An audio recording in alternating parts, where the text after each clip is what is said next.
27শে October বৃহস্পতিবার। শ্রীজীবন কৃষ্ণ: ওরে ধীরেন, তুই এই যে বইখানা এনেছিস, the Bible of the world, এক জায়গায় দেখছি উপনিষদকে বেস করে ইউনিভার্সাল সেলফের ক্যারেক্টারিস্টিক্স ডেসক্রাইব করেছে। এই বলে বইখানির সেই পৃষ্ঠাটি খুলে পড়তে গিয়ে বললেন, দেখ, প্রথমেই বলেছে, in the beginning there was a self alone in the shape of a person. বৃহদারণ্যকে যা বলেছে সেটা ইউনিভার্সাল সেলফের ক্যারেক্টারিস্টিক্স ডেসক্রাইব করেছে। কিন্তু সাধ্য কি এর অর্থ কেউ ডিসাইফার করে? বল দেখি এর মানে কি? ধীরেন, ইন দ্য বিগিনিং মানে সমাধি থেকে নেমে এসে, না, সমাধি থেকে নেমে এসে নয়, লয় যোগে সমাধির পর নেমে এসে। শ্রীজীবন কৃষ্ণ: বেশ, লয় যোগে সমাধির পর নেমে এসে কি? ওরে, লয় যোগ যখন বললি তখন তো রূপ কোথায় রে? তারপর বলছে না, in the shape of a person. তার লয়ের পর রূপ কোথায় পাবে? ধীরেন তার এই কথাটি সমর্থন না করতে পেরে চুপ করে রইলেন। আচ্ছা, লয়ের পরে রূপ কোথায় পাবে? কি লয়ের পরে রূপ তো মানুষের দেহে ফুটে উঠবে। যার লয়যোগ হলো, সত্যি কথাই, লয়যোগের পর আর কিছু নেই বেষ্টিতে। লয়যোগের পর বেষ্টিতে আর কিচ্ছু নেই। তিনি ফিরে তার ব্যবহারিক জীবন তো যেমন তেমন, তাই না? এবার লয়যোগে কি হয়? মানুষটা লীন হয়ে গেলেন, তারপর কি হয়? তারপর তো জগৎ ব্যাপিত্ব। কারোর যদি অহং সম্পূর্ণভাবে লয় হয়ে যায়, এখন আমরা যা দেখছি যে তাকে মরে যেতে হয় না, তার দেহ চলে যায় না। কি হয়? তার দেহ যেমন তেমন থাকে, যেমন ব্যবহারিক জীবন তেমন চলবে। শুধু তার যে অহং লয় হয়েছে তার প্রমাণ দেবে জগতের লোক। তার রূপ তাদের মধ্যে ফুটবে, নিজের মধ্যে কি রূপ ফুটবে? আর হয়ে গেল তো, বৃষ্টি শেষ। রূপ ফুটবে জগতের মানুষের মধ্যে, in the shape of a living person. কারা দেখছে? জগতের মানুষ দেখছে। শ্রীজীবন কৃষ্ণ বললেন, মানুষ জন্মগ্রহণের সাথে সাথে জগৎব্যাপী আমির কেবলমাত্র আমি এই দেহ এইটুকুর মধ্যে সীমাবদ্ধ থাকে। সেটা প্রতিটি মানুষের পক্ষেই প্রযোজ্য। তারপর সে নিজে দেখল সে দেহ নয়, সে আত্মা, সে ভগবান। তারপর সে যখন ভগবান হলো, সে কি লোককে বলে বেড়াতে লাগলো, দেখো গো, আমি ভগবান না। জগতের লোকই তখন তাকে দেহের মধ্যে দেখে তার কাছে এসে প্রমাণ দিল, আপনি ভগবান। আমার রূপই তখন ইউনিভার্সাল সেলফ হয়ে গেল। আমার এই যে অবস্থার তোরা প্রমাণ দিলি, তাতেই কি তোদের উপনিষদ আমার এই অবস্থাকে কভার করতে পেরেছে? No far off from it. আমায় দেখিয়েছে রে, স্বধাম থেকে অনেকখানি নেমে এসে তবে আমি উপনিষদ পাই। এইখানেই এর শেষ নয়। বিচার কর, ইউনিভার্সাল সেলফ এরা কোনটাকে বলছে? তোরা যে এইটুকু আগে বলিনি।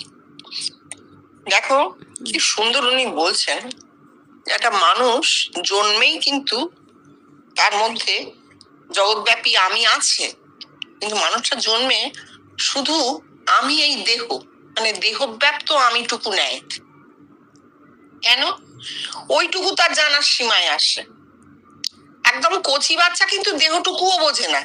সে ঘুরিয়ে ঘুরিয়ে নিজের হাত দেখে, পা দেখে, বুড়ো আঙুলটা চষে চারিদিক তাকিয়ে দেখে, তাই না? তাহলে এত ছোট বাচ্চা, তার যখন সেন্সটা পুরো আসেনি, মানে জগৎ সম্পর্কে জ্ঞান, সচেতনতা যখন আসেনি, ধীরে ধীরে সেটা তৈরি হচ্ছে এবং পূর্ণরূপে যখন তৈরি হলো, ধরো 4-5 বছরের বাচ্চা, সে কিন্তু নিজের শরীরটাকে জানে। সে জানে ব্যথা লাগলে কাঁদে, খিদে পেলে বলে মা খেতে দাও, হাত পা, এখন তো লেখাপড়া করানো হচ্ছে, সবই হচ্ছে। তাহলে সে কিন্তু ওই নিজের ওইটুকুকে জানে, মানে স্থানকালের সীমাবদ্ধ যে সত্তাটুকু, আমি এই দেহ, আমার নাম অনিন্দিতা মণ্ডল, আমি থাকি ইছাপুরে, তাহলে একটা স্থান হলো, একটা নাম হলো, আর একটা কাল হলো 2026 সাল। এইখানে আমি দাঁড়িয়ে আছি। তাহলে এই যে স্থান কাল দিয়ে সীমাবদ্ধ একটা জায়গা, এটা কি হলো? সীমিত আমি, লিমিট করে দেওয়া হলো, তাই না? Limiting my self. তাহলে লিমিটলেস সেলফটাকে জানা হচ্ছে না, লিমিটেড সেলফটাকে জানা হচ্ছে। লিমিটেড সেলফ, আমি এই দেহ, এইটা সবাই জানে।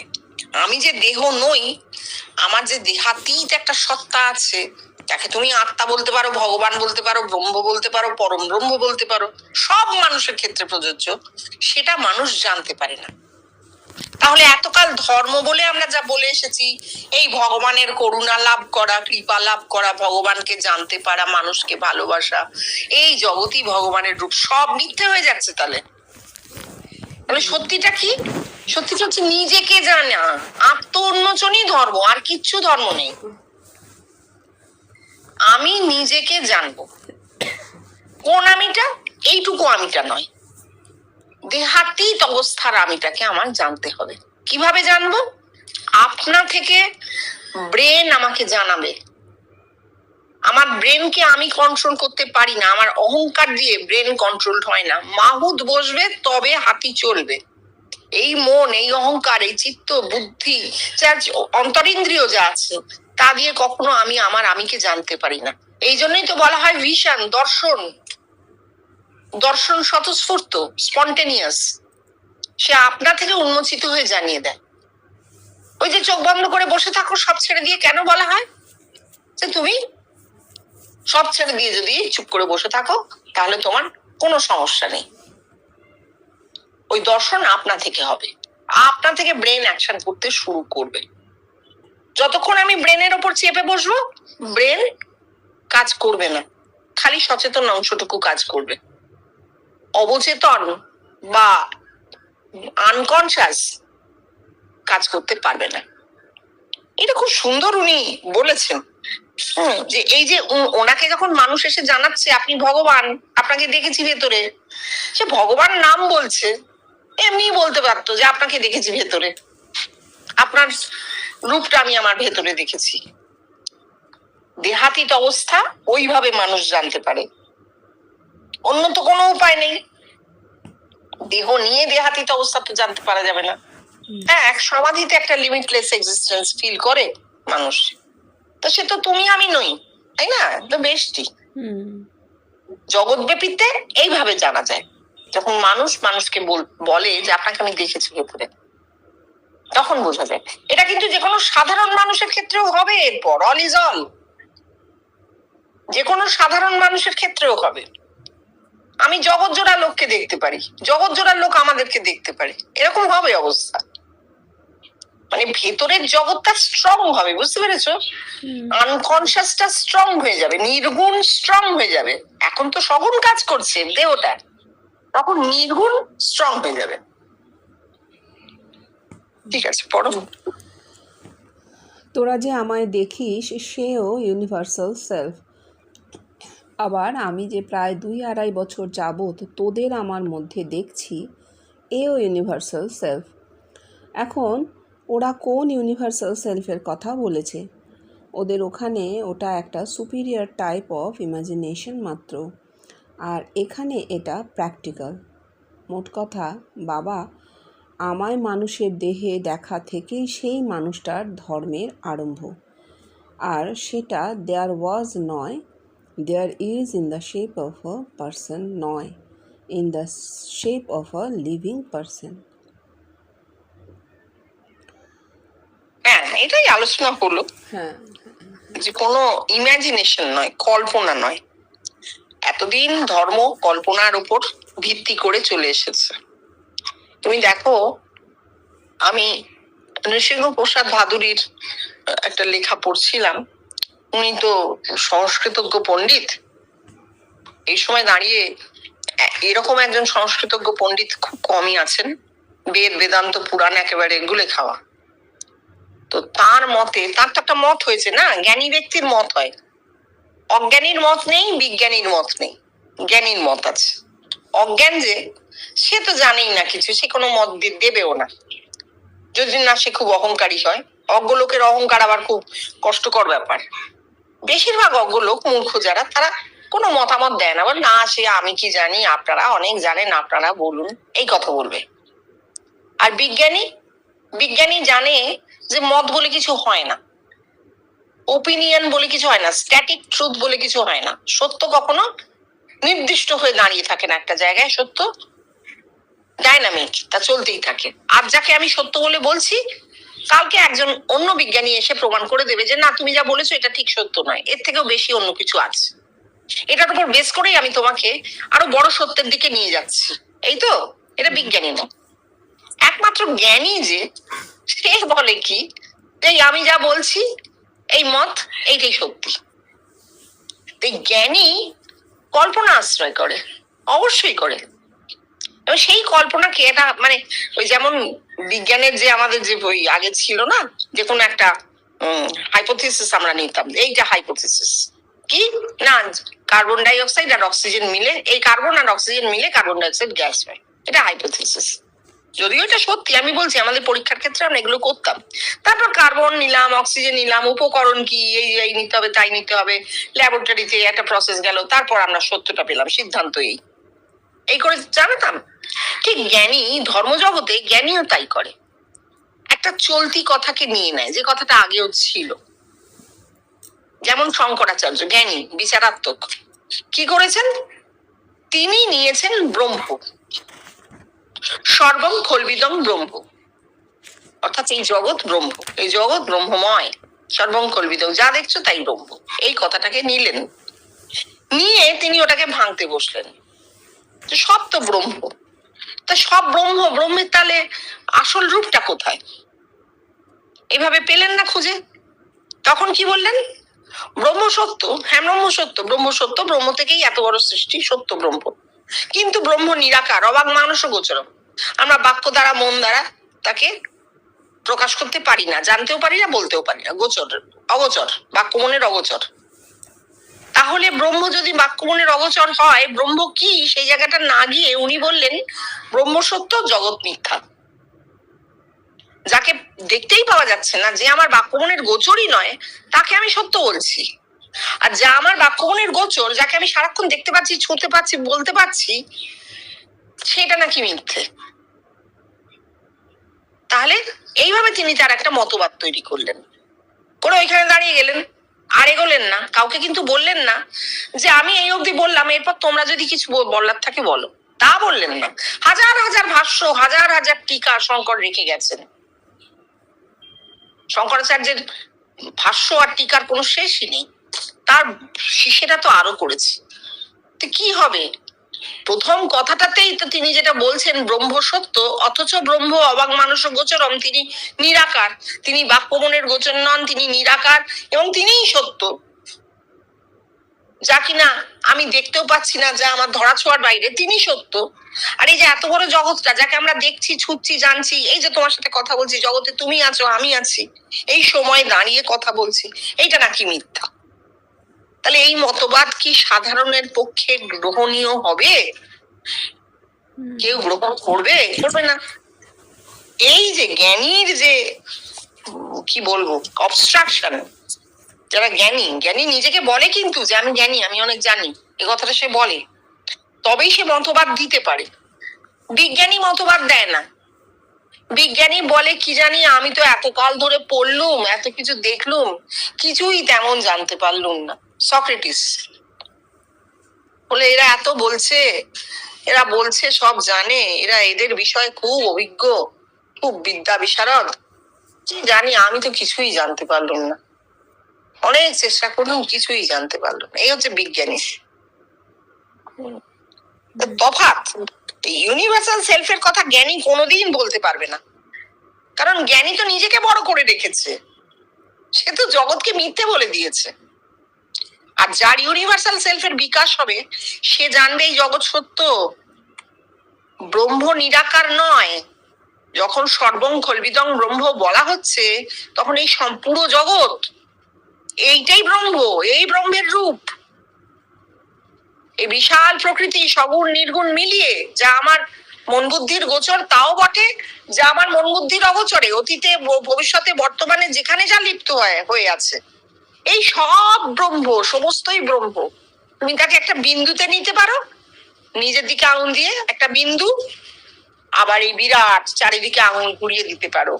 এই বিন্দু আর বিরাট আসলে এক। একটা কয়েনের এক পিঠে রাজার মাথা থাকে, তুমি নিজের দিকে আঙুল দাও, রাজার মাথা, আর একটা দিকে সংখ্যা, অসংখ্য, তাই না? এইটা হচ্ছে ইউনিভার্সাল সেলফ। বুঝতে গেলে এইটা যদি কখনো আমরা ভাবি মনে মনে বসে বসে, নিজের মতো নিজে তলাতে থাকি, দেখবে এইটাই ভাসছে।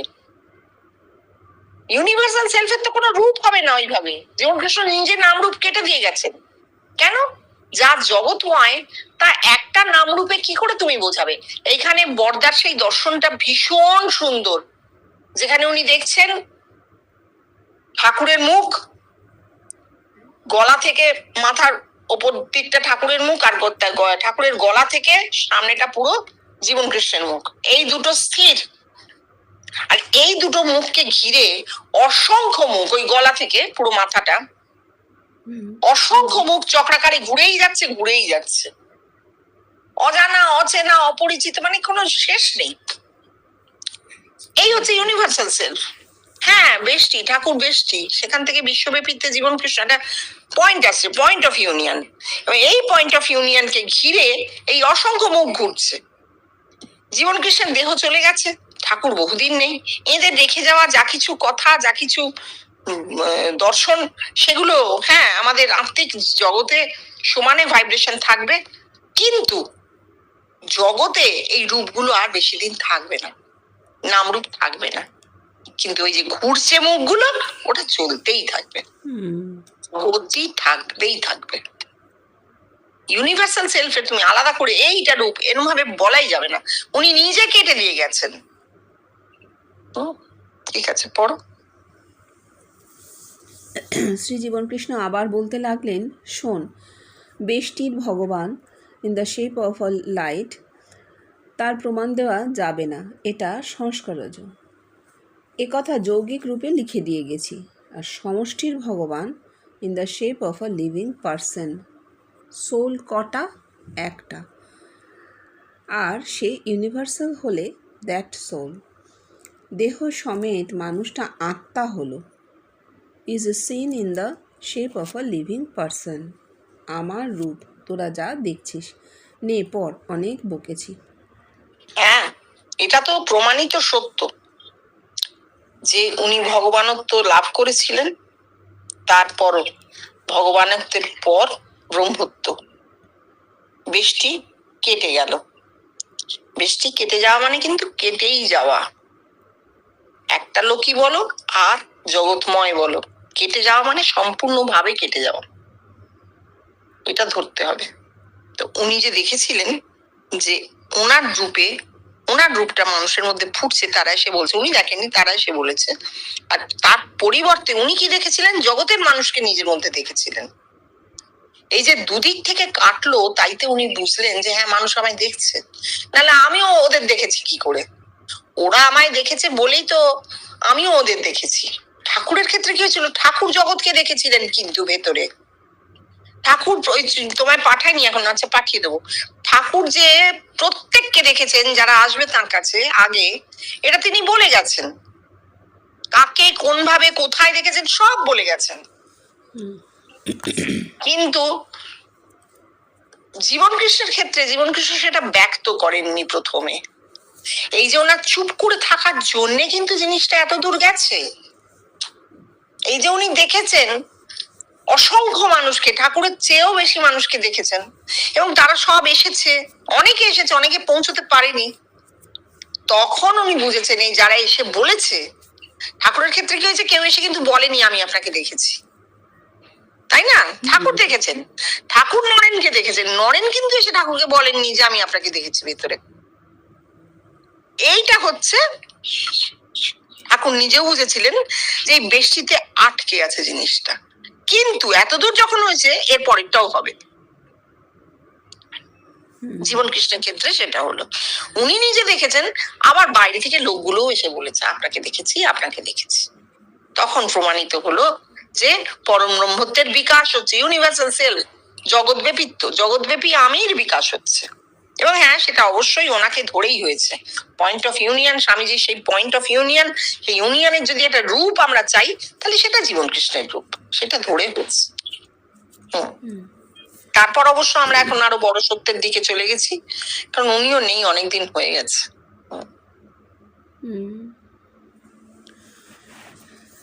পাঠক কথামৃতের 2-1 লাইন পড়েছেন মাত্র, আবার শ্রীজীবন কৃষ্ণ বললেন, বেষ্টিতে উপনিষদ, ভগবান অঙ্গুষ্ঠ প্রমাণ বলেছে। আমি তাও দেখেছি। আর পরমাত্মা হচ্ছে মানুষের রূপ, আমার রূপ।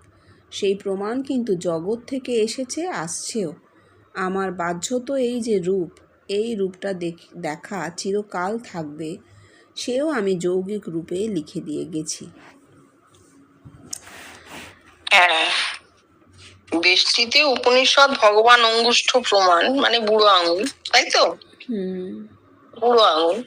দেখো দেহের তুলনায় বুড়ো আঙুল কতটুকু বলো, তাই না?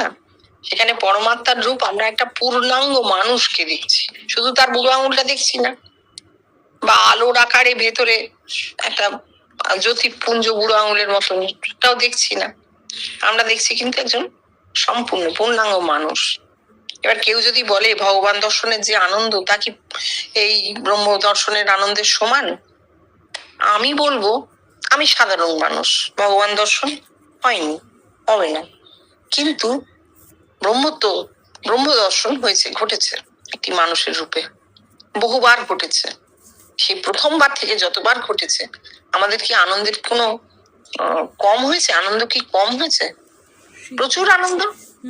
সুতরাং আমি বলবো ব্রহ্মানন্দ, ভগবান দর্শনের আনন্দ হচ্ছে ব্রহ্মানন্দ অনেক বেশি, তাই জন্যই তাকে ব্লিস বলা হয়েছে। উনি বলছেন এই রূপটা দেখা চিরকাল থাকবে। কাদের ক্ষেত্রে বলতো? এই আমরা যারা দেখেছি, আমাদের জীবনের শেষ দিন পর্যন্ত আমরা তাকে দেখতে পাবো, ঠাকুরকেও দেখতে পাবো, জীবন কৃষ্ণকেও পাবো।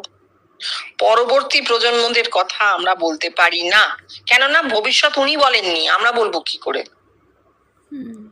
ভবিষ্যতে কি ঘটবে কেউ বলতে পারে না, আমরা আমাদের কথাটা বলতে পারি।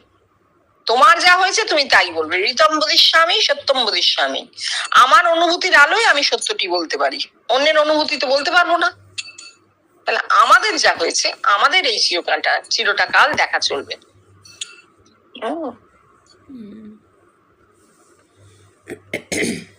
ঠাকুর রামকৃষ্ণের আদেশে কথামৃতের দেহতত্ত্বে বেষ্টির যে যৌগিক রূপ দান করলেন, তাও তো ঠাকুরের সাধন নয়।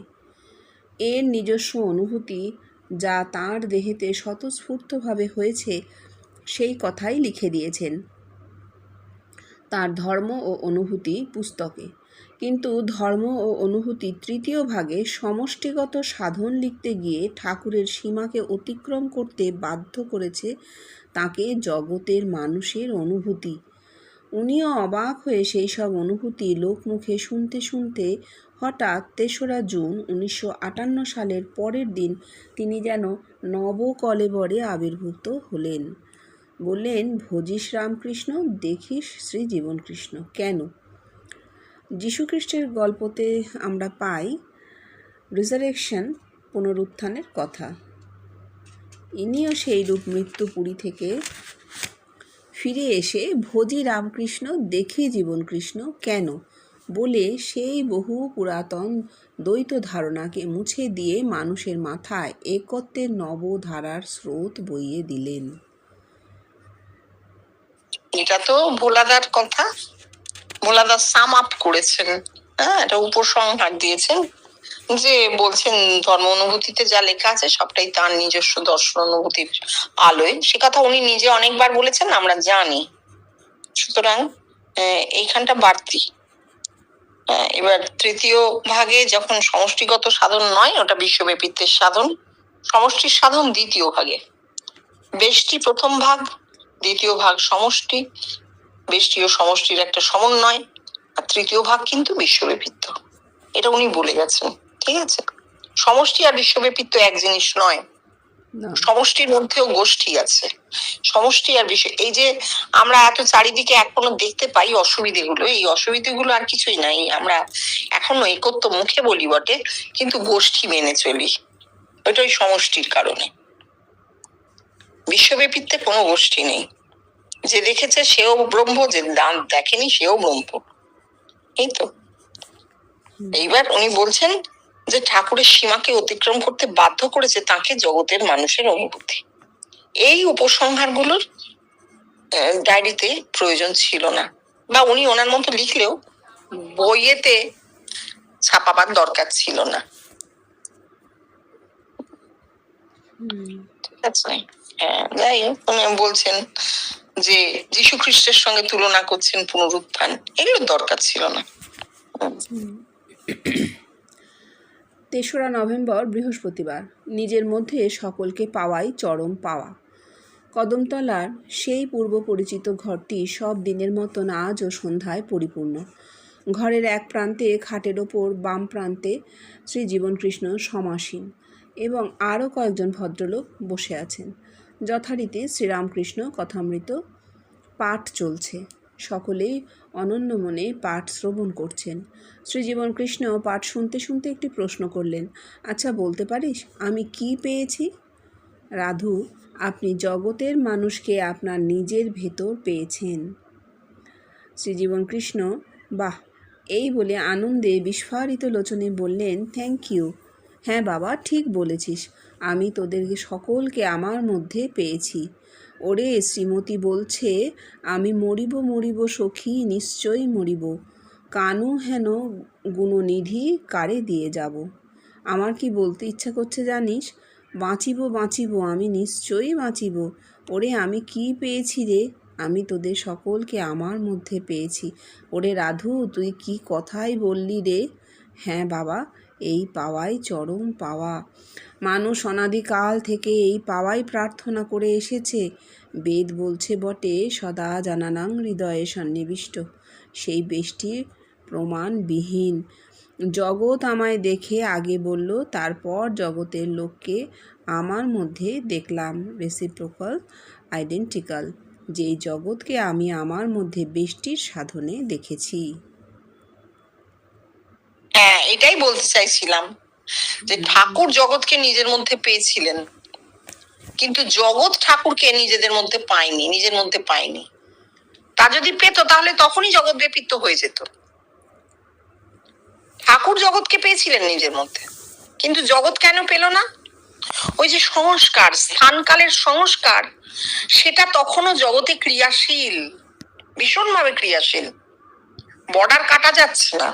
আর কি, পরাধীন জাতি, অষ্টপাশ কাটছে না তো, জাতি কুল এইসব যে অষ্টপাশের কথাগুলো আছে, অভিমান মুক্ত সুখ, তার মধ্যে কাটছে না। পরাধীনতার সেল তাকে চাপ দিয়ে রেখেছে যে আমরা পরাধীন জাতি। এই সংস্কারের কারণে জগৎ ঠাকুরকে তাদের মধ্যে পাচ্ছে না।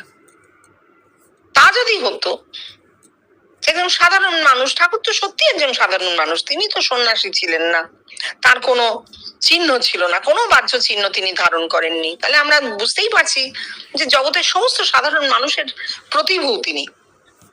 তা সত্ত্বেও কেন আটকে গেল? স্থানকাল এক হচ্ছে, তিনি থাকতেন একটা মন্দিরে পুরোহিত হয়ে। মন্দির কিন্তু সবার জন্য নয়। হিন্দু মন্দিরে মুসলমান ঢুকতে পারবে না, এসব আমরা জানি। মন্দির বলো, মসজিদ বলো, গির্জা বলো, যে কোনো একটি নির্দিষ্ট ধর্মের দোতক, সেখানে সবাই ঢুকতে পারে না। এই সংস্কারগুলো কি হচ্ছে, বাধা সৃষ্টি করেছে। তা না হলে ঠাকুর তো জগৎকে পেয়েছিলেন ভেতরে, জগৎ ঠাকুরকে পেয়ে যেত, কোনো অসুবিধাই ছিল না, কোনো অসুবিধাই ছিল না। এই জীবনকৃষ্ণ এলেন, এসে কি হলো? কোনো মন্দিরে মসজিদে গির্জায় যান না, কোনো গুরু নেই, কোনো মন্ত্র নেই, কোনো তন্ত্র নেই। ধর্ম বলতে বাহ্যিক ধর্ম, প্রাতিষ্ঠানিক ধর্ম কাকে বলে তিনি জানতেনই না, তার জানবার দরকারও পড়েনি। প্রকৃতিতে ওইভাবে তার জন্ম হয়েছে, মাথাটা ওইভাবে তৈরি হয়েছে। তার ফলে কি হলো? ঠাকুরের যা কিছু তার মধ্যে ফুটে গেল আপনা আপনি, কারণ ওটা তো হয়ে গেছে। যে জিনিস ঘটে গেছে সেটা আপনা আপনি পাওয়া হয়ে গেল। আর পরবর্তী অবস্থায় গিয়ে কি হলো? তিনি জগৎকে ভেতরে পেলেন এবং অবলীলায় জগৎ তাকে ভেতরে পেয়ে গেল। এই কথার মধ্যে কিন্তু কোনো অহংকার নেই, কোনো বিশেষ ব্যক্তিকে বড় করা নেই। এটা বুঝতে হবে যে এটা ঘটতই, জগৎ ব্যাপিত্বের সূত্রপাত এইভাবেই ঘটবে, নালে ঘটবে কি করে, ঘটে গেল, এইভাবে ঘটে গেল। এবং এরপর যত ধীরে ধীরে দিন যাবে তত মানুষের মাথা আরো উন্নত হতে থাকবে, এবং এই লিমিট গুলো আপনা থেকে কেটে যেতে থাকবে, ডাইমেনশন আপনা থেকে কেটে যেতে থাকবে। এইটাই। একটু পড়া হতে না হতে শ্রী জীবনকৃষ্ণ বললেন, কারো কারো সাধনের আগে ঈশ্বর লাভ হয়। ঈশ্বর লাভ মানে ঈশ্বর হওয়া। আমায় লোকে দেখেছে আমার 7 বছর বয়স থেকে, আর 12 বছর 4 মাস বয়স থেকে আমার দেহেতে সাধন হয়েছে, আর সেও আপনা হতে। আমি কিছু করিনি বাবা। এর দ্বারা বেষ্টিতে প্রমাণ হয় আমি জন্মাদর্শ। 24 বছর 8 মাস বয়সে যখন আমার আত্মার সাক্ষাৎকার হলো, তারপর থেকে লোকে আমায় দেখলে সেটা জন্মাদর্শের প্রমাণ হতো না। দেহ আত্মা পৃথক নিয়েই আমি জন্মেছি, তাই আমায় লোকে আমার শিশুকাল হতেই দেখেছে, আর সেই দর্শনের কথা বলেছে 25-30 বছর পরে, আমার কাছে আসার অনেক পরে। আচ্ছা, আমি তোদের যোগী, ঋষি ও মুনির সাধনের ফারাকের কথা বলে গেছি, কারোর মনে আছে? অল্পকাল নীরব থেকে, কেন রে, বলেছি না, আত্মা যদি কৃপা করে সাধন করে, এই সাধন হলে তখন সে যোগী। আর ঋষি হচ্ছে যাদের ভেতর থেকে নতুন জিনিস সৃষ্টি হয়, যাদের সেলফ এভলিউশনে জগতেও একটা এভলিউশন আসে, তাদের অজ্ঞাত সারে। আমি ঋষি দেখলাম। ঋষি বলল, চৈতন্য শীঘ্র অবতার হয়ে আসছেন। অর্থ বুঝেছিলাম এক, আর বাস্তবে ফুটলো আর এক। আমি হ্যাঁ, আচ্ছা, এইটুকুনি বলে দিতে হবে। এই জন্মাদর্শ জিনিসটা খুব অদ্ভুত, লোকে বুঝতে পারে না, ভাবে বিশেষ মানুষ, দৈবী মানুষ তার জন্ম হয়েছে। না, দৈব টৈব নয়, প্রকৃতি, পুরোটাই প্রকৃতি। প্রকৃতিতেই সবকিছু কিন্তু সৃষ্টি হচ্ছে, দেখতে পাচ্ছি আমরা, আমাদের চোখের সামনে নামছে, নির্গুণ থেকে সগুণে নামছে। প্রকৃতিতে ছিল নির্গুণে, সগুণে নামলো একটি দেহ। প্রকৃতি সেই দেহটাকে ওইভাবেই সৃষ্টি করেছে।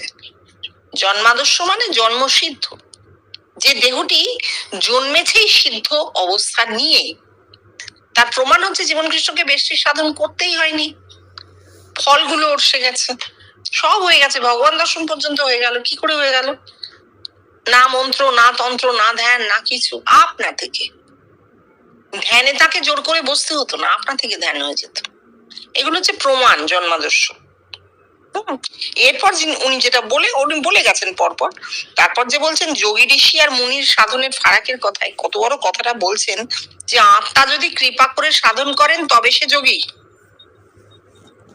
যার ভেতরে আপনা থেকে আত্মার সাধন শুরু হয়ে গেছে সে যোগী। কেন?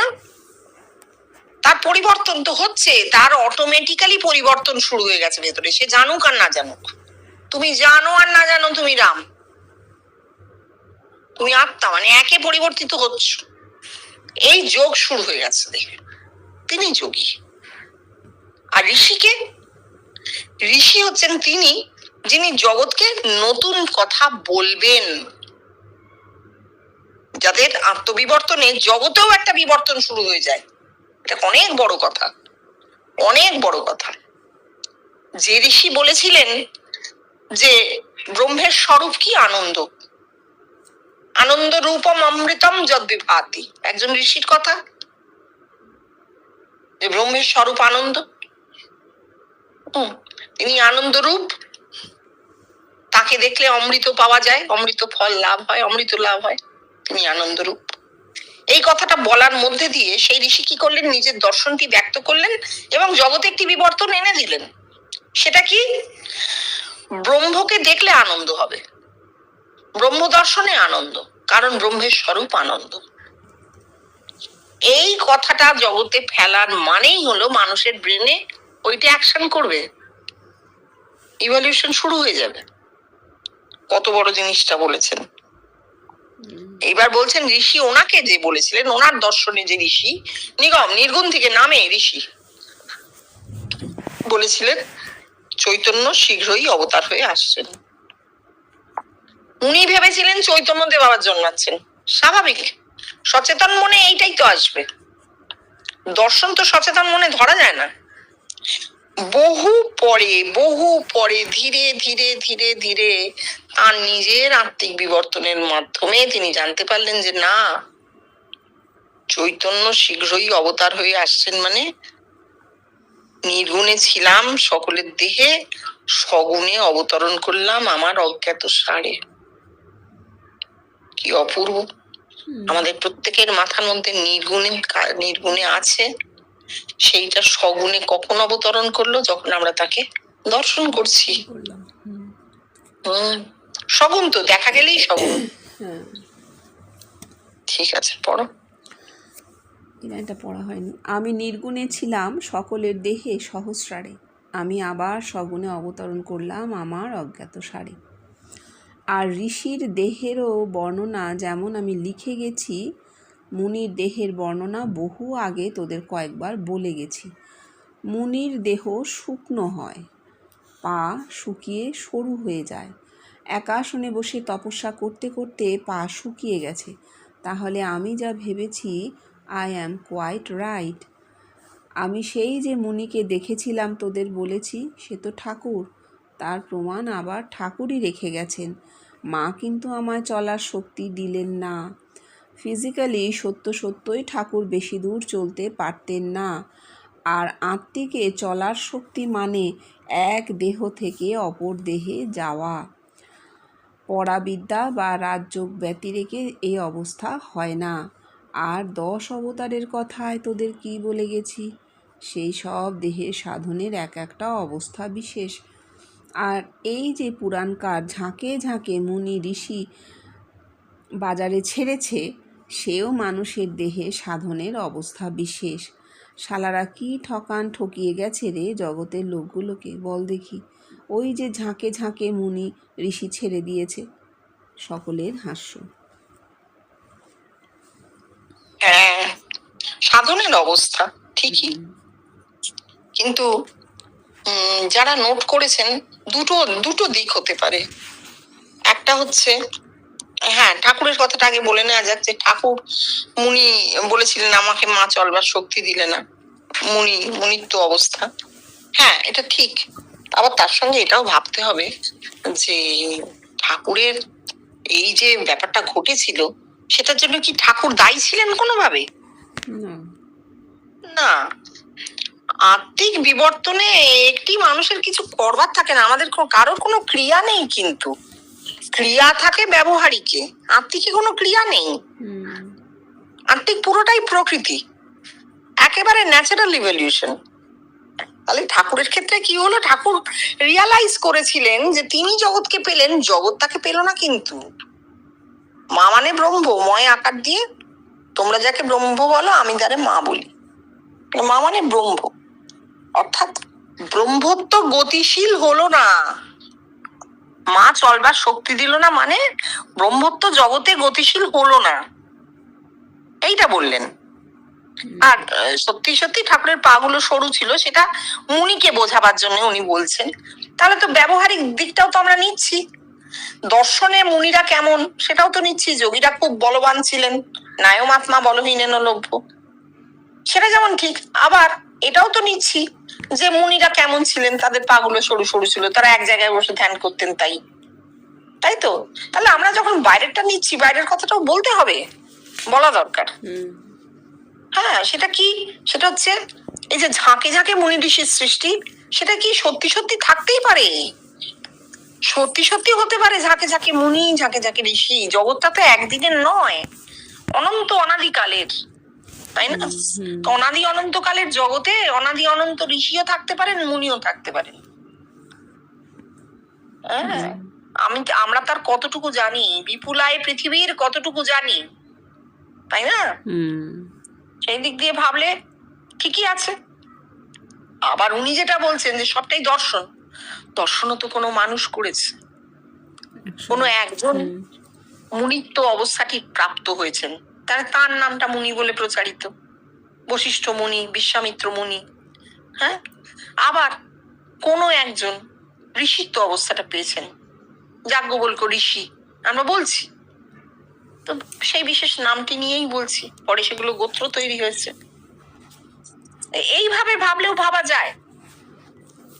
হ্যাঁ, যেহেতু এগুলো উনি ঘরে আলোচনা করেছেন, এগুলো কোনো লিখিত, তার দ্বারা কোনো লিখিত তথ্য নয়, ঘরে আলোচনা করেছেন, সেই জন্য আমরা এই আলোচনাটাকে আরো বাড়িয়ে নিতে পারি, যেন ঘরটা এখনো আছে, আমরা যেন সেই সময়টা বসেই আলোচনা করছি, আলোচনাটাকে আরো বাড়াতে পারি।